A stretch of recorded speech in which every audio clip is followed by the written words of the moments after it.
En aquel tiempo el virrey Herodes se enteró de lo que pasaba y no sabía a qué atenerse, porque unos decían que Juan había resucitado, otros que había aparecido Elías y otros que había vuelto a la vida uno de los antiguos profetas. Herodes se decía: a Juan lo mandé decapitar yo. ¿Quién es este de quien oigo semejantes cosas? Y tenía ganas de verlo. Palabra del Señor. Gloria a ti, Señor Jesús. Herodes no vio a Jesús hasta el último momento de la vida de Cristo, cuando Pilato, al enterarse de que Jesús era de Galilea, se lo mandó porque era el tetrarca, el gobernador de Galilea. Y ya sabemos lo que pasó. Jesús se negó a contestar a las preguntas de Herodes, estuvo en silencio todo el tiempo. Y decimos en español, por lo menos, que no hay mayor desprecio que no hacer aprecio. No sé si el Señor tenía ninguna intención de despreciar a nadie, pero no consideraba a Herodes, que había matado a Juan, que había matado a su primo, digno de que él respondiera a sus preguntas. En cambio, sí que respondió a las preguntas de Pilato y, por supuesto, a las preguntas que hicieron los sacerdotes. Pero este pequeño fragmento del Evangelio de San Lucas que meditamos hoy, yo creo que sirve para que nos demos cuenta del carácter histórico de los acontecimientos que narran los evangelios. Es decir, no estamos ante una fábula, ante un mito, ante una leyenda. Estamos ante algo que ocurrió en la historia.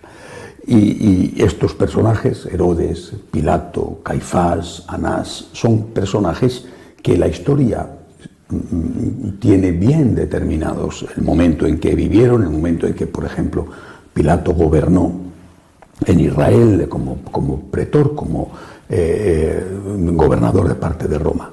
Es decir, el Evangelio no es un mito y no es una leyenda. Ni la figura de Jesús es mítica, sino que es un personaje histórico, ni sus enseñanzas son enseñanzas inventadas. Las enseñanzas de Cristo son enseñanzas, las que conocemos a través de los Evangelios, son enseñanzas que de verdad el Señor dijo. Sus enseñanzas son verdaderas, tal y como aparecen en los Evangelios. Sus actuaciones son históricas, tal y como aparecen en los Evangelios. Y naturalmente las grandes actuaciones del Señor, como son su muerte, su resurrección, su ascensión al cielo y también los milagros que hizo. El carácter histórico del Evangelio viene dado, por supuesto, no por estos detalles de estos personajes. Uno puede inventarse una novela utilizando como protagonistas algunos personajes históricos, sino por el hecho de que los testigos, que fueron los apóstoles, murieron por decir: esto que hemos visto, esto que hemos tocado, esto que hemos escuchado, esto de verdad ocurrió, y preferimos morir, no nos importa morir antes que negar lo que hemos visto, lo que hemos oído.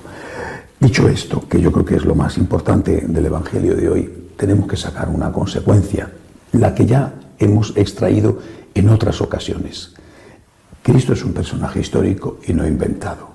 Cristo nació, murió y resucitó. La prueba de que Dios estaba con él, certificando sus pretensiones de divinidad, son la resurrección. Esta es la gran prueba. Los apóstoles son los testigos de esto. Por lo tanto, el mensaje de Jesús es intocable. El mensaje de Jesús, tal y como está en los evangelios, es intocable. Nadie tiene autoridad sobre el mensaje de Jesús. Nadie puede decir, ni un sacerdote, ni un obispo, ni el Papa, que no lo dice. Imaginemos un Papa que estuviera loco, que no es el actual, pero un Papa que dijera: habéis oído que Jesucristo dijo, pero yo os digo.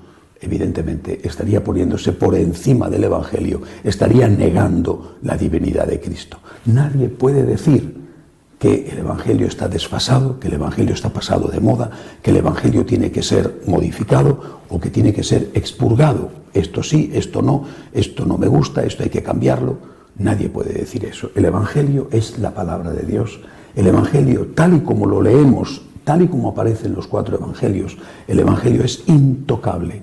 Y lo mismo que es intocable el Evangelio, es intocable la interpretación que se hace del mismo, que es esa interpretación, es la que llamamos tradición.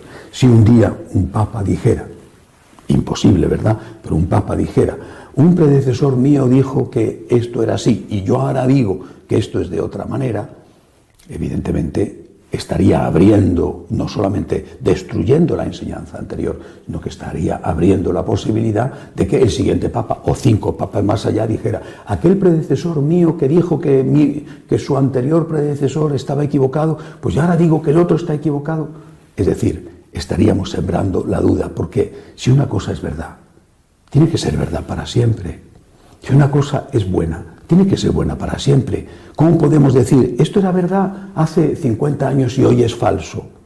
Entonces, o no era verdad hace 50 años, o no es verdad lo que tú estás diciendo, que hoy que sí es verdad y acusando lo anterior de es falso. Si decimos, esto era bueno hace 50 años, pero hoy es malo, o al revés, esto era malo hace 100 años, pero hoy es bueno, es evidente que o tú te estás equivocando, o hace 50 años no era bueno, o hoy no es bueno.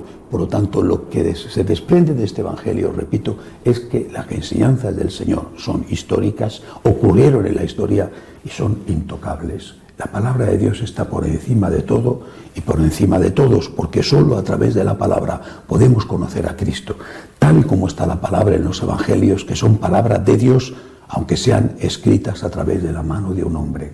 Esa palabra de Dios está por encima de cualquier interpretación. Y ahí está la gran interpretación continua de la tradición para corroborar que eso que se ha dicho, esa interpretación que se ha hecho durante 2000 años, sigue siendo válida hoy, aunque esa interpretación tenga que ampliarse, tenga que enriquecerse, pero nunca corrigiendo o negando la interpretación que se ha hecho antes. Que así sea.